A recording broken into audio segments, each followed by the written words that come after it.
O que acontece com as transmissões, que é uma comunidade de estudo de matemática que eu tô tentando construir no Discord. O link para entrar nela tá aqui na descrição. E qual que é a proposta? Imagina ter uma maneira de você mandar suas dúvidas, suas perguntas, as questões de matemática que tu tem para resolver, pensado para quem quer estudar matemática e encontrar e conviver com um pouquinho de matemática todo dia.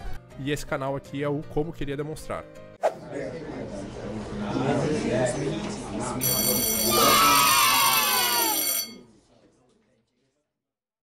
E aqui a gente já vai testar um negócio que eu quero ver se está funcionando. Olha só. Se eu clicar aqui... Oh, que funciona, pô.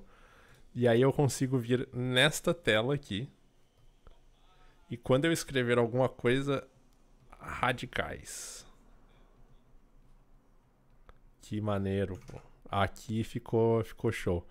Ainda não encontrei a melhor cor para fazer esse quadro funcionar, mas eu já consegui ajeitar a centralização aqui, a proporção das imagens. Então eu mexo aqui e ele já atualiza lá, né? Tipo, é quase um quadro infinito.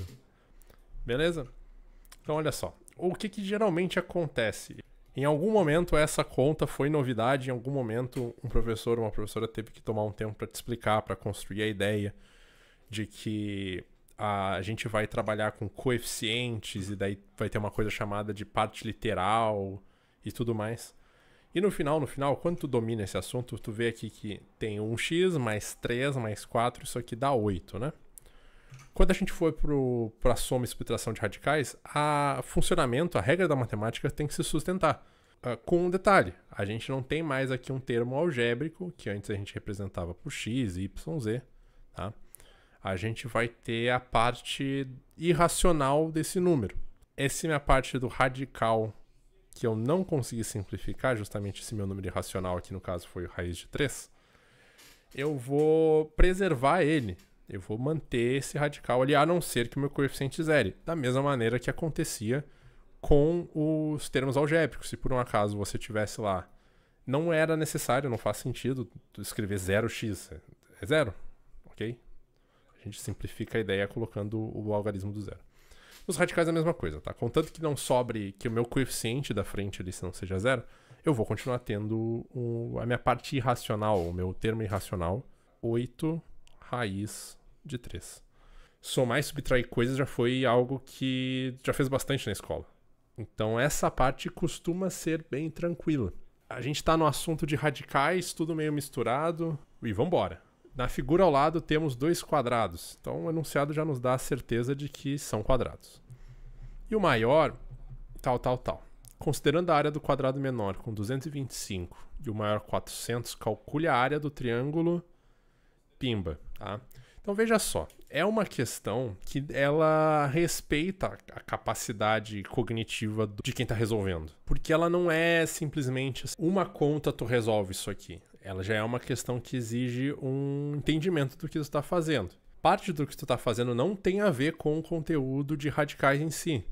Tem a ver com o pensamento lógico e o raciocínio. E para conseguir calcular a área dessa figura triangular, que é o que o comando da questão pede, calcule a área, eu preciso da sua base e altura relativa e vou dividir por 2. De onde que essas informações vão vir? Ora só. Se eu tenho um quadrado, o maior é de 400 centímetros quadrados, esse 400 é lado vezes lado. A área dele, lado vezes lado.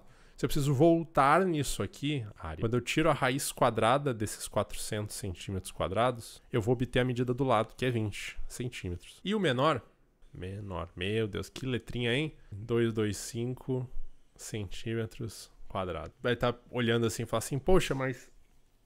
E se eu não souber qual é a raiz exata? A gente vai pegar esse número 225 e vamos acreditar que ele não seja primo, que ele vai ser composto por números primos. A gente consegue dividir, então, ele... Acho que eu fiz exatamente essa conta na semana passada. E aqui vai dar 9, aqui dá 3, aqui dá 3, aqui dá 3, dá 1. Beleza. Olha, então o que nós temos? Eu tenho 15 vezes 15.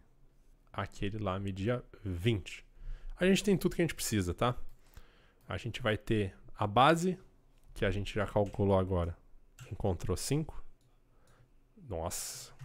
Às vezes eu alterno para escrever com o mouse e eu percebo que exige uma motricidade fina, um jeito. Aí. Então a gente consegue fazer a conta agora. Então a área dessa figura vai ser 5 vezes 20 dividido por 2. Tá? A areazinha... Dá para dividir esse 20 pelo 2, dá 10. E esse A vai ser 50 centímetros quadrados. Beleza. Tá lá.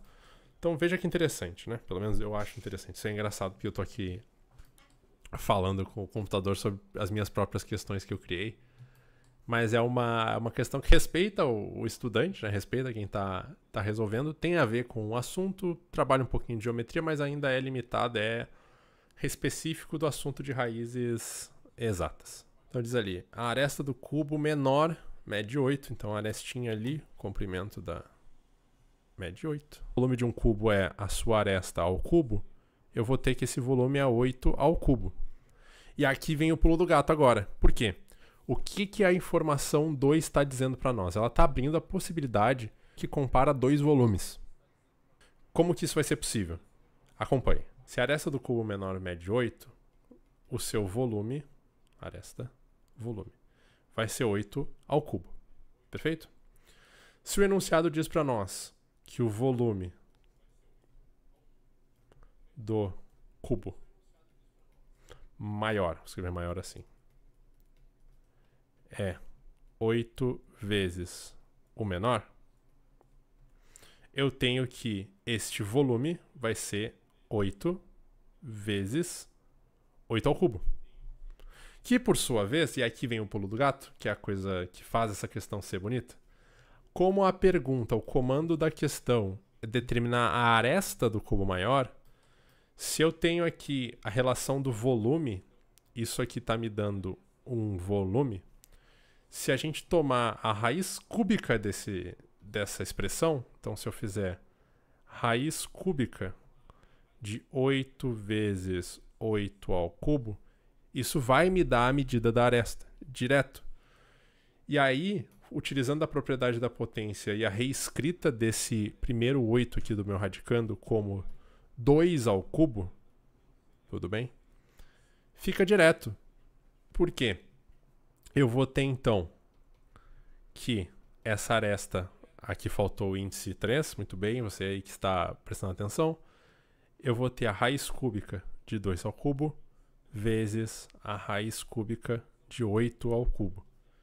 Só simplificar pela propriedade, corta, corta, corta, corta, eu tenho que a aresta desse cubo maior é 2 vezes 8, tem que ser 16. Às vezes você pode ver umas questões ou uns probleminhas envolvendo esse tipo de estrutura e já deve dar uma aflição, né? Porque já tem a raiz com raiz dentro e aí como é que eu faço? E 25 dá 5 e não sei o que. Calma, olha só. A ideia é que a gente precise fazer, se esse problema aqui, tá? Se essa expressão numérica aqui fosse reescrita daquela maneira com o expoente fracionário, ela seria mais fácil de entender como começa, caso você não saiba, do que se tivesse escrito desse jeito. Por quê? Essa parte aqui da expressão, ó, 142 menos não sei o que, tá vindo até aqui, que é referente a esse parênteses aqui, ele teria também uma raiz, deixa eu manter a mesma cor, vai ficar legal, de 1/2. E por último, eu teria aquele último 25 que vai receber todas essas contas, e daí eu teria que tirar a raiz, enfim, dessa expressão. O que acontece? Quando a gente aprende expressões numéricas, sempre fica lá, por alguma razão na escola, no ensino a gente usa até mais símbolos, né? Tem a chave, o colchete, o parênteses. Para conversar com as máquinas, escrever no computador e se fazer entender por calculadoras, dá para ir fazendo um acumulado de parênteses, tá? Não tem problema repetir o símbolo do parênteses, não há problema nenhum quanto a isso. Mas aí, escrevendo dessa maneira, fica mais evidente, fica mais claro qual que é a coisa que a gente faz primeiro. A gente faz o que está lá dentro primeiro, dentro do parênteses. No colégio, na escola, a gente fala isso de diferentes maneiras. Faz o mais de dentro primeiro, faz o de dentro do parênteses primeiro. A questão é, aquela conta tem uma prioridade, eu preciso efetuar ela primeiro. Tudo bem? Então, nesse probleminha, o que parece que vai dar uma conta muito grande, nem dá uma conta tão grande assim. Afinal, daqui eu vou ter raiz quadrada de 49, é uma das nossas exatas, essa aqui, sexto ano ali, quinto ano tu domina. 7 vezes 7 dá 49. Então eu vou ter 3 vezes 7 menos 142. E aqui eu vou tirar uma raiz desta expressão, desse número ali de dentro que eu vou tirar uma raiz. E o resultado, essa raiz, vai ser somada com 25 e então eu vou efetuar o cálculo da quadrada. Daqui eu vou ter, olha como fica rápido, tá? 3 vezes 7, isso aqui vai dar 21. 142 menos 21, 121. E aí eu vou ter essa raiz e o resultado disso eu vou somar com 25 e então vou tirar a raiz de novo. 121 raiz exata também, tá? É 11. 11 mais 25 e aí o resultado disso eu vou tirar a raiz. A soma vai tendo prioridade ali dentro. Somou aqui vai dar 36. E aí eu vou tirar essa raiz. E 36 é 6 vezes 6. Fim de papo, acabou.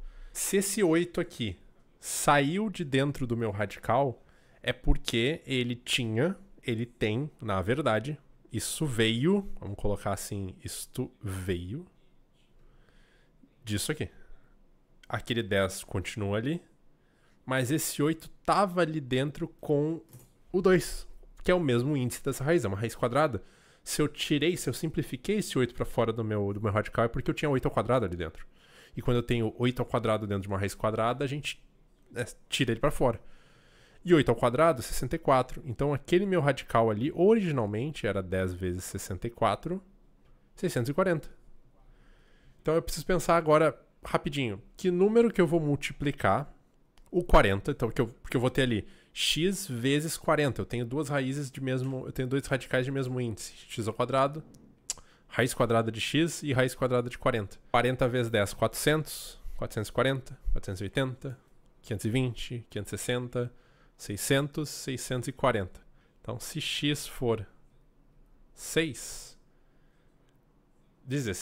na verdade, porque 10 dá 400, eu me perdi aqui. Mas é isso aí, tá? Porque assim, sejamos sinceros, né? Ao digitar na internet questões de radicais, exercícios de radicais e ver essas resoluções, tu vai ter alguém ali fazendo uma questão pra ti, que nem tá tendo agora.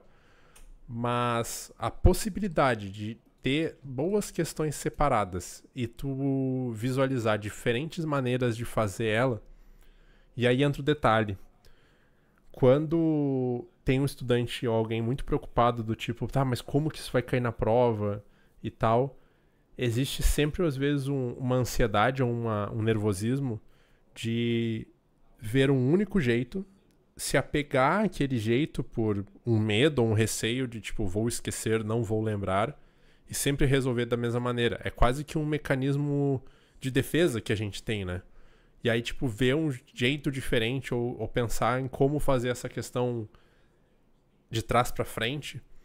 Tá, concordo. Talvez não seja assim que tu vai fazer todas elas as próximas. Mas ver isso uma vez, ser apresentado essa ideia pelo menos uma vez, pode ser uma deixa ou a oportunidade daquele conceito mais simples, que é o que tu tá te apegando, que é o que tu tá te agarrando, fazer ainda mais sentido. Só que tem que estar atento, tem que estar, digamos assim, de mente aberta. Tem que estar afim de olhar e encarar essa questão. E aqui também entra uma conversa de uma questão, de um ponto a se pensar, né?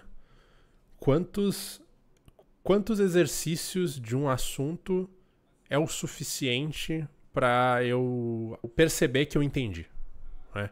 Porque não vai ser possível resolver todas as questões do mundo. Não há tempo para isso. Então, quantas eu preciso fazer de um assunto de radicais para dizer assim, bah, eu sei fazer isso aqui, eu entendi como é que faz isso aqui.